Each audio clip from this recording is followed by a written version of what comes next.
Si tú eres una persona que cuando llega el día lunes, ese es el día en el que empiezas una dieta, ese es el día en el que te llega toda la disciplina, toda la motivación y arrancas bien, comiendo, disciplinado, pero empieza a pasar la semana y cuando llega el día viernes ya empiezas a sentir cierto tormento porque llega el día en el que parece que se apagara toda esa motivación tan grande, bonita con la que empezó el lunes, llega el sábado y llega el domingo y te comiste todo lo que dijiste que no ibas a comer. De lunes a viernes un tipo de alimentación y de viernes a domingo otra que no tiene nada que ver, y el domingo por la noche te miras al espejo y te dices a ti mismo o a ti misma: lo arruiné todo. Quiero que si es así veas este video hasta el final, porque al final del video te voy a decir cuál es la única frase que tienes que repetirte realmente para poder salir de ese ciclo tan difícil. Tú no eres débil, recuerda eso, tú no eres débil. Soy licenciado en nutrición, especialista en nutrición y deporte y en recomposición corporal. Y en los pacientes que he podido ver a lo largo de 13 años laborando, veo un patrón que se parece mucho. Cuando los pacientes van a la consultoría, tanto nutricional o como médica, visitan al médico o visitan al nutricionista y salen con un diagnóstico, ¿no? Diabetes, hipertensión, sobrepeso, obesidad, resistencia a la insulina o cualquier otro tipo de patología. Y ese diagnóstico nuevo, donde definitivamente cuidarse y restringir algunos alimentos es importante para poder mejorar la salud, el paciente sale con una restricción bastante grande.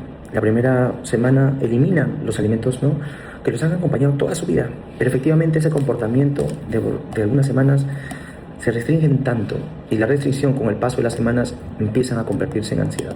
Y esa ansiedad hace que de repente, como un atracón, empiecen a poder comer todo eso que se prohibieron hace 15 días antes. Y cuando terminan de hacerlo, cae una sensación de culpa grandísima. Y entonces, después de esa culpa, la conclusión es: voy a restringirme más para esta vez salir victorioso de esa dieta. Y quedan en ese patrón como un círculo vicioso, porque más se restringen siempre para poder llegar a tener esa perfección.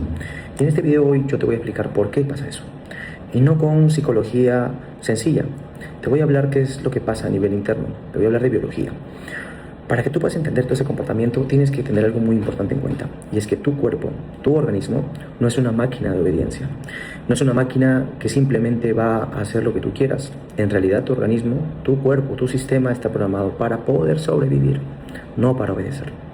Tú llevas años con un patrón nutricional alimenticio constante que tiene que ver con tu cultura, con tus costumbres, con tus horarios, tus posibilidades económicas, tus gustos. Pero dentro de todo ese contexto individual de cada persona, finalmente hay un número de calorías que uno recibe todos los días. Puede variar un poco, pero de manera global termina siendo lo mismo. Y de repente, por un diagnóstico nuevo que te dieron, por ejemplo, prediabetes, inicias un patrón de dieta, una forma de poder comer, que empieza a eliminar un grupo de alimentos que te han acompañado toda la vida, el arroz o el pan. De repente el dulce, que venías comiendo de manera esporádica, o un sábado, un domingo, semanal, es malo, ¿no? Y hay que quitarlo todo. Pero tú empiezas a verlo como una dieta que te va a sanar, que te va a curar, que va a ser parte del tratamiento. Tu cuerpo no lo ve así. ¿Por qué? Porque esa restricción calórica hace que tú le des menos calorías a ese cuerpo que viene acostumbrado a un número de calorías más alto. Y él lo ve como una amenaza contra su supervivencia, porque las calorías finalmente son energía. Y si tu cuerpo se empieza a dar cuenta que tú le estás dando menos calorías, lo que va a ocurrir es que él va a aportar la energía que tiene para poder hacer todas las tareas que tiene pendiente, ¿no? Entonces él no lo ve como una dieta saludable, lo ve como amenaza. Y cuando el cuerpo se da cuenta, cuando hay una amenaza basada en menos calorías, empieza a usar herramientas muy poderosas para poder llevarte a que vuelvas a caer en lo mismo, ¿no? ¿Y qué herramientas usa? ¿No? Es como una cierta manipulación biológica que nuestro cuerpo hace. ¿Qué hace? ¿Cómo hace? Empieza a manejar sus hormonas. Y las hormonas son sustancias químicas que a nosotros nos induce a muchos comportamientos. Insisto, es parte de la supervivencia, ¿no? En ese contexto de muchas bajas calorías, el cuerpo empieza a disminuir los niveles de una hormona llamada leptina. Y esa hormona es la encargada de decirle al cerebro que ya pare de comer porque está saciado. Es una hormona de saciedad. Y empieza entonces a aumentar los niveles de otra hormona que se llama grelina. Y la grelina es la hormona del hambre. Por ende, cuando una persona empieza a reducir calorías, tiene más hambre y menos saciedad. Y sumado a eso, el sistema dopaminérgico del cerebro que es el sistema que le da placer al cerebro, de lo cual muchos somos y terminamos siendo esclavos, empieza a jugar cierto papel para que tú empieces a desear esos alimentos que ahora ya no puedes comer, ¿no? O que son prohibidos. Entonces tú sientes que lo ves más en la tele, que lo ves en las redes sociales, en la calle, en el bus, o que alguien lo vende, o cuando alguien lo come te provoca más. Todo eso empieza a provocarte un conflicto interno entre lo que supuestamente es saludable y lo que realmente tú deseas. Así que todo ese comportamiento, amigo mío, no es porque tú seas un adicto a la comida. En realidad, estás obedeciendo a todos los mecanismos hormonales que está usando tu cerebro, o lo que es el ser humano. Y ahora quiero hablar aquí de algo que es muy ignorado, sobre todo por nuestra parte, por los profesionales de la salud. Resulta que usted, cuando va a un consultorio, ¿no?, a partir de ese día cambia su nombre. Ya usted no es Juan, ya usted no es Faustino, ya usted no es Pilar. Usted llega a ser el que sufre diabetes, el que tiene problemas de colesterol, la señora de la presión alta, el señor que tiene obesidad. Y eso tiene una connotación porque a partir de ahí, su nombre, que era tal, se convierte en una enfermedad, ¿no? Y dentro del tratamiento se incluye también el hecho de que hay que disminuir la ingesta de ciertos alimentos. Pero es muy sencillo decirle a alguien, a partir de hoy usted no puede comer esto, a partir de hoy usted no puede comer ese anticucho, a partir de ahora usted no va a poder comer el pollo de brasa. Para mí, como profesional de salud, puede ser una proteína, ¿no?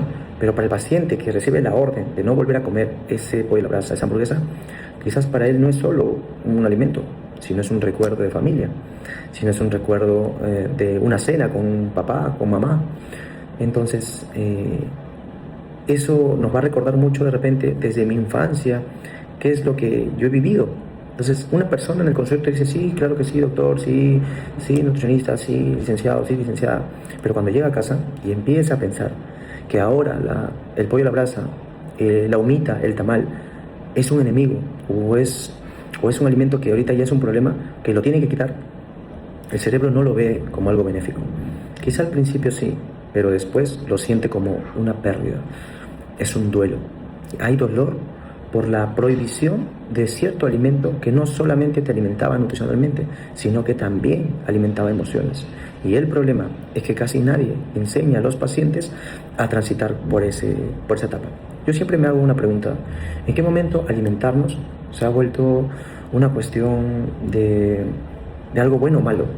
Porque hoy en día las personas, cuando se comen un postre o un dulce o un carbohidrato, lo que dicen es qué. Es decir, usan un tipo de palabra que connota un alimento, y esa palabra no es inocente. Comerse una galleta, comerse un chocolate y decir que pecaste por eso tiene una connotación que tu cerebro no va a ignorar. Y quiero decirte algo muy importante: ningún alimento por sí solo es bueno ni malo. Es algo que vengo años diciendo. Lo que cambia es el contexto, ¿no? Una rebanada de pan es el mismo pan siempre, pero no es lo mismo que se lo come, pues, de repente una persona joven, deportista, que está sana metabólicamente hablando, a que lo coma de repente en exceso un hombre con sobrepeso, con obesidad, o con resistencia a insulina, o con hígado graso, y que tiene un gasto energético muy poco o muy pobre porque no se mueve. Pero el pan sigue siendo el mismo. Entonces es quién se lo come, por qué se lo come, en qué contexto de su vida se lo come. Porque cuando los seres humanos de repente elegimos alimentos y le ponemos una connotación de prohibir, va a pasar algo a nivel psicológico. Entonces, el ser humano, cuando le prohíbes algo, sobre todo el cerebro, ¿no?, más lo va a desear, más lo quiere. Ahora, ¿por qué el cerebro recuerda que siempre va a sobrevalorar porque no puede tener algo? Entre más restrictiva sea tu dieta, más está disfrazada de una disciplina inquebrantable. Es mucho más probable que pronto caigas, y no porque eres débil, sino porque eres un ser humano.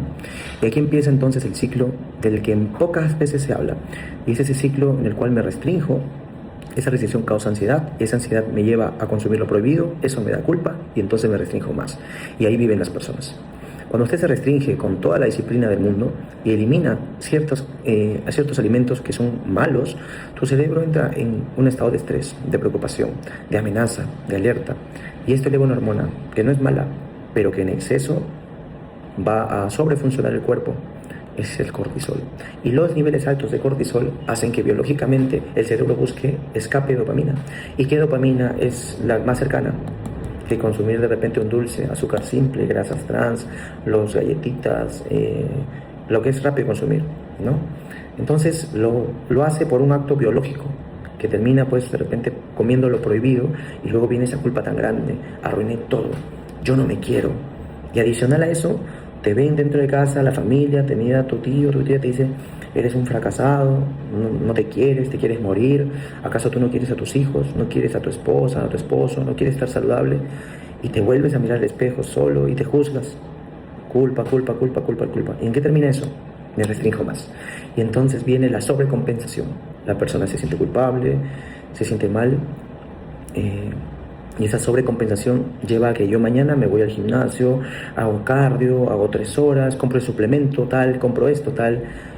Soy un fracasado, sin disciplina, sin voluntad. Y así pasan los meses, los años, los kilos y vienen nuevos diagnósticos.